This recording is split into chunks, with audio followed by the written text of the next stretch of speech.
Thomas? Thomas? Where is that boy run off to now? Oh, the life of a farmer. Oh, hello.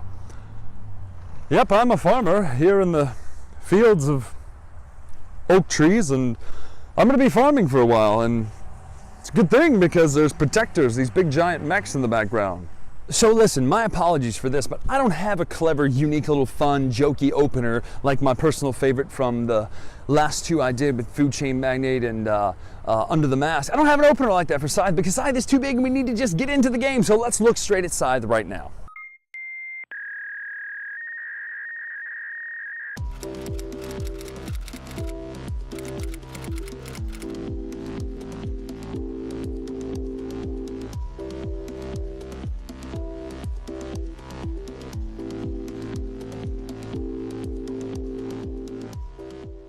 So Scythe, what is Scythe? Scythe is an amazing game by Stonemaier Games. And if you know Stonemaier Games, they don't make bad games. That's kind of what they're known for. But here's the deal with Scythe that makes it so unique and interesting. I gave this to one of my friends to look at. I said, hey, look at the link to this game. Just look at the picture here.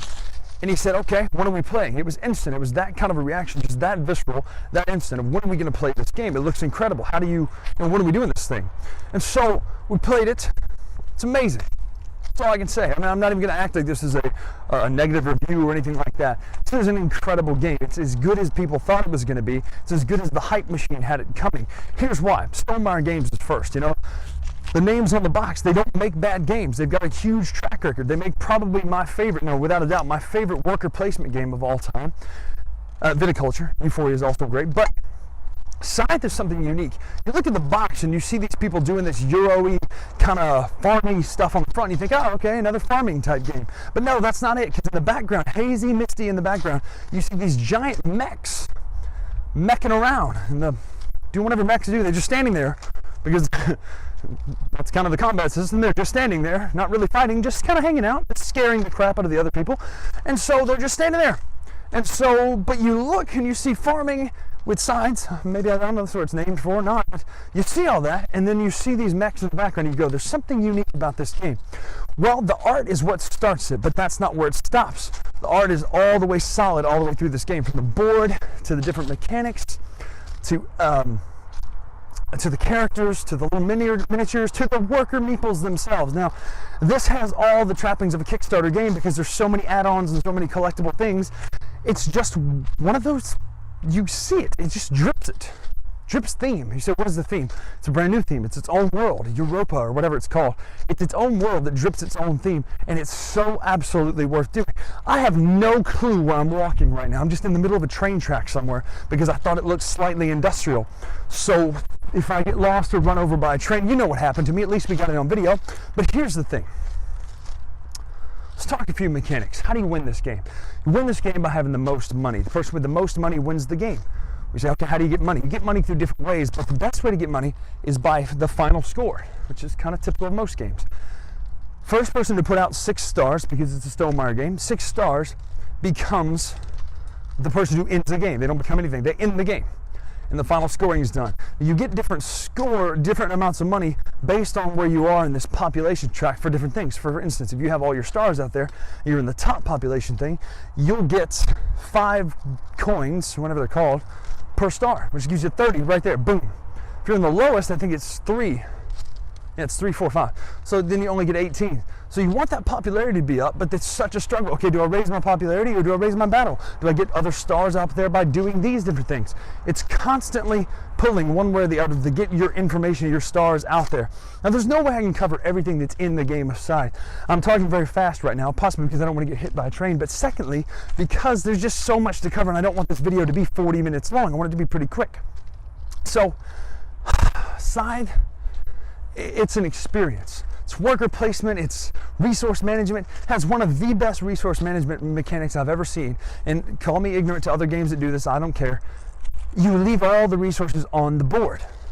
So if you get 3 wood, instead of putting it in your own little stockpile a la Caverna, you put it over there on the board, on the square with your worker, which all the workers are unique wood meeples. Each single meeple for each faction is different. So each faction's meeples look different. Anyway, you put it on the board, and if someone comes in to steal your resources. They just get whatever's on the square. It's an incredible idea. Instead of just saying, hey, what do you have over there? Give me that. No, you just take everything in the square, which is pretty bad when that happens to you when you're trying to upgrade or deploy a mech.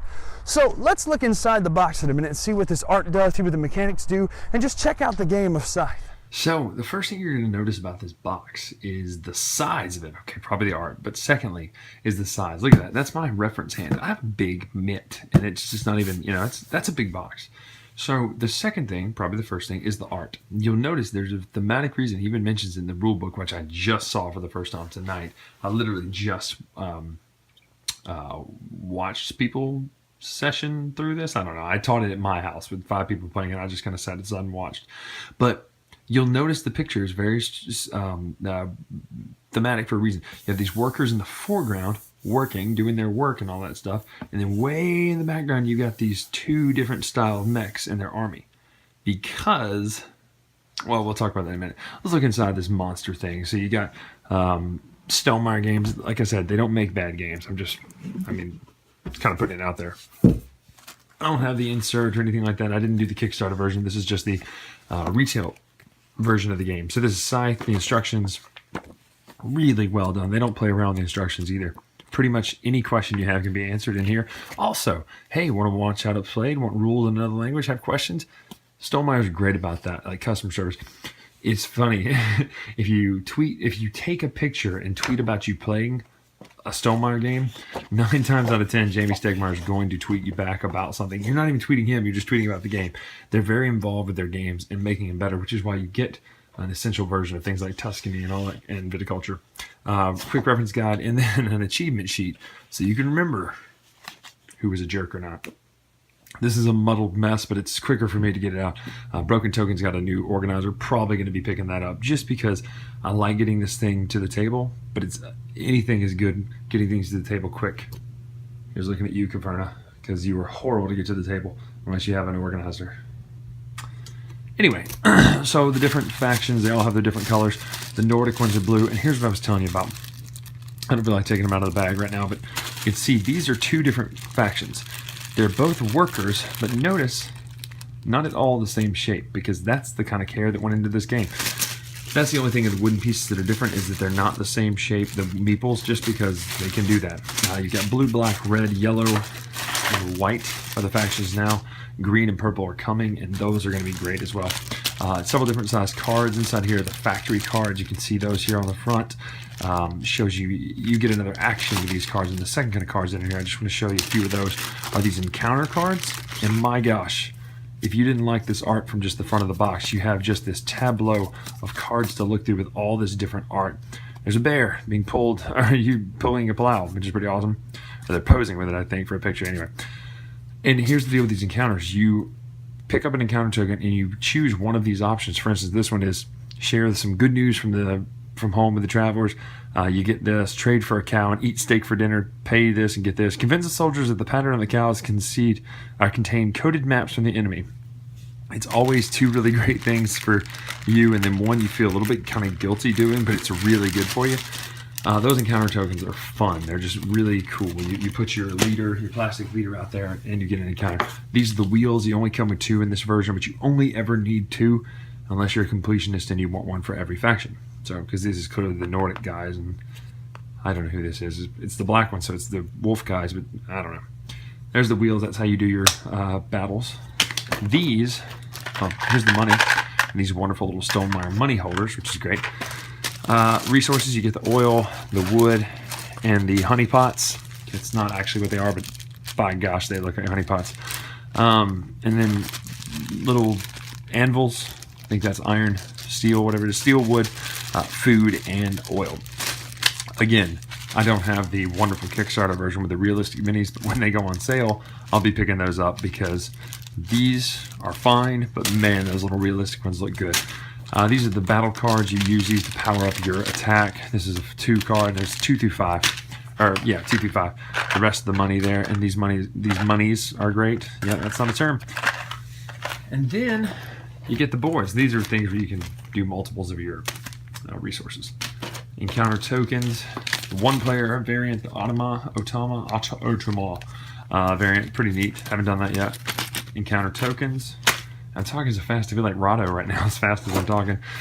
You got your different faction boards here. Now this is pretty neat because these are all pretty similar. They all have different abilities. You put your mechs on top of these things, and when you deploy a mech, you get the ability for any plastic piece you have on what's under there. So this one will let you move between, it's called river walking, which you move between farms and villages and other things like this. You can move town. Anyway, this is the, they all have special powers. They all have different setup here, here, here, here, and here, and they all have different special powers. Some of them, to me, are better than the others, but every time I say that, the person who I think is better loses. This one lets you choose the same actions twice in a row. This one lets your workers swim across rivers, which is amazingly good. This guy lets you get multiple stars for battles or objectives. This is your bottom board, and let me tell you something about the bottom board that makes this. This is literally what sold the game to me. I don't know if you can see it in the video. Let's see if I can get the depth. See that? Those are notched in spots here, here, here, here, here, here, where your wooden pieces notch into these boards. They don't just sit on top like Terra Mystica. They actually fit into these slots, and everything has a place, and there's a place for everything, which is amazing. These are your top actions. Move. You would cover, ordinarily when the game's set up, you would cover these with these wooden pieces, and maybe I'll show you an image of what that looks like in a minute, but you cover these with the wooden pieces, and what's in red you pay, what's in green you get. Right now everything's uncovered. Normally you would have these kind of, if they're not up here, they're down here when you upgrade, but let's just go through the moves real fast. This is move.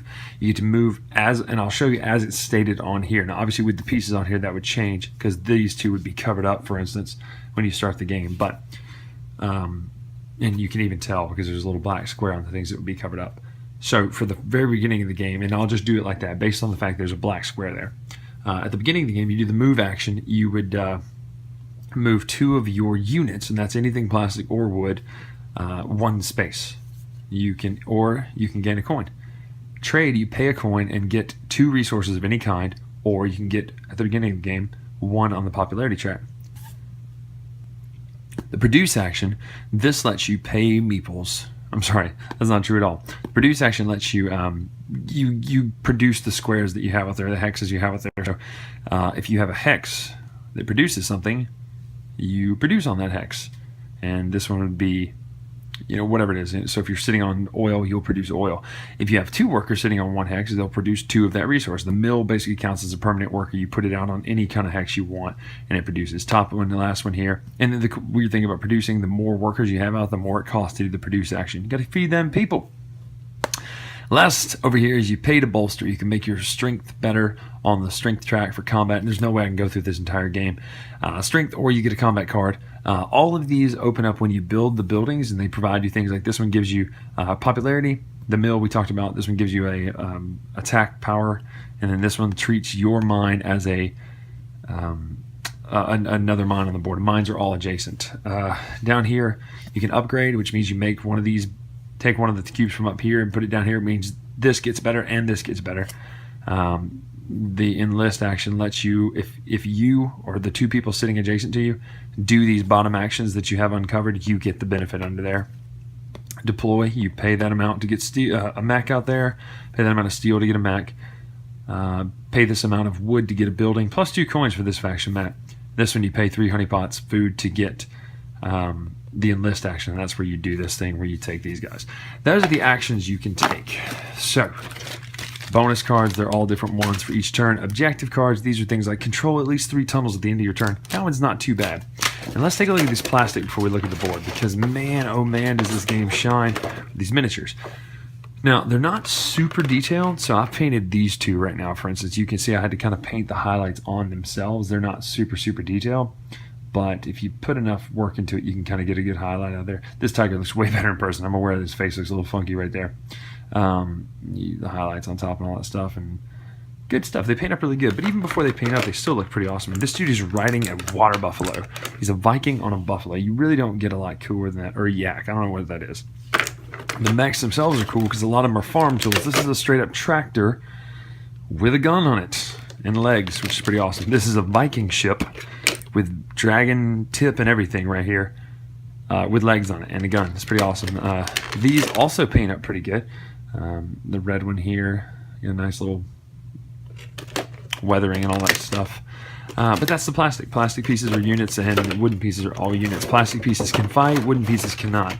It's just neat stuff. Let's take a look at the board real quick, and then we'll kind of wrap up this whole review, quick overview, look at everything like that, because my lord, there's so much to this game. If you have the Kickstarter version, you got 2 of the maps, which means you can put it together and play the super giant version. I do not have that, as I mentioned earlier. Hopefully, I can remedy that. You open this thing without tearing it into pieces. It'd be nice. I can't remember, somebody telling me that they did that. They opened up, I don't know if it was Eldritch Horror or something like that. They just ripped because they opened it the wrong way. Let's just flop it out right here. Okay, so over here's the popularity track. You put your heart here. The higher you go up on this, the better you get at the end of the game scoring. Up there is the star track. That's where you put your stars. Here's the different factions where they start. These are the different territories. I'm going super fast. I know you can rewatch it if you need to. I just don't want this video to be so long. These produce wood. These produce more workers. These produce steel. These produce honeypots. These produce oil. That's about it as far as the different types of productions. These are all adjacent to each other because they're all mines. The factory is here. You go to the factory, you get a factory card. The factory cards are the things that add actions to your play map. Down here, this is where the bonus tile goes. This is where those encounter tile goes. This is where your objective tile goes. Over here is the power. Your power is one of those things where you spend it. So if you have a 7 power, you can never spend more than 7 because the dial. You spend it and it goes away. It goes all the way down. And that's it. Pretty much that's the board. Up there is where your battle cards go. But that's the board in a nutshell. It's beautiful though. Look at the art. It's just phenomenal. That's everything that comes in the box though. Okay, one more thing. These final skill ring, you get, if you're up in the top bracket, you get 5 for every star, 4 for every star for the second bracket, third bracket you get 3 for every star, and then 4, 3, 2 for the territories you control, and then 3, 2, 1 for the every 2 resources you have. So what do I think of Scythe? Scythe is probably my favorite game this year. And I have a shelf up there with Star Wars Rebellion, Mansions of Madness 2nd Edition. I got Viticulture this year, but it's not this year's game. And this is probably my favorite game of the year. It is incredible. The hype was huge for this game. People were just talking about it, kickstarting it like crazy. It was a Stonemaier game. This game is incredible. All of the art, all of the characters, all the thought that goes into the mechanics, the top, bottom actions, the fact that you have to move your pawn each time you do an action. You cannot do the same action twice unless you're red, you dirty, dirty reds. It's just incredible. Everything that went in this game was so thought out and so well prepared to just make it a fun experience. We just had 5 people over who don't really play. This is the deepest game they ever played. They really enjoyed it. And instantly, it's one of those games where at the end of it, you go, oh, well, next time I want to do this, or I want my strategy to be this next time, or whatever. It's just great. I mean, it's hard to get right now because I think it's coming, another shipment's coming in October, November, something like that. But you can deck this game out with official stuff from Stonemaier. He's got metal coins. He's got an additional board where the back of this board is twice the size. So you can play with 2 boards. This game's already crowded on my kitchen table with the regular size board, so I can't imagine with 2 of the big boards, But I definitely want to try it. The painted realistic resources are great. Metal coins, I mean, come on. This game is it just looks good. And it's hard sometimes to get a game that looks that good to play that good, but it truly does. All the mechanics are there. I talked about Seafall just a few days ago about how you do your entire turn. Well, this one, you do an action. Boom, I'm done. As you're doing your bottom row actions, the next person can already be taking their turn. In a 5-person game, it always feels like it's your turn, and that is hard to pull off, to make it constantly feel like it's your turn. But they do it, and they do it so well. Any negatives of this game? I don't want to be that guy that doesn't knock it for anything, but truthfully, it's just... I'm scratching just the bottom of the barrel to think of any...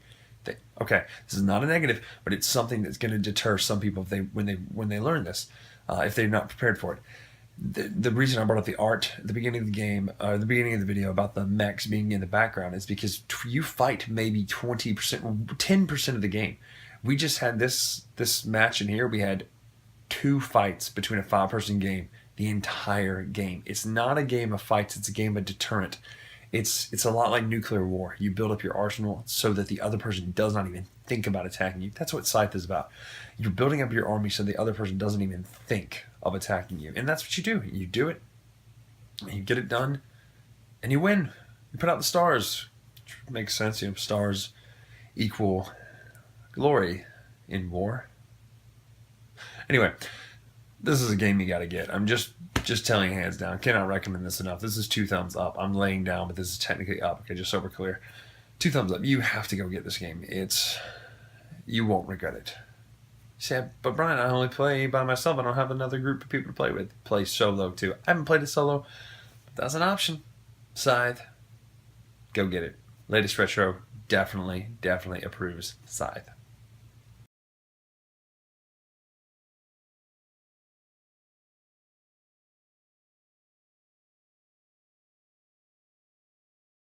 Scythe.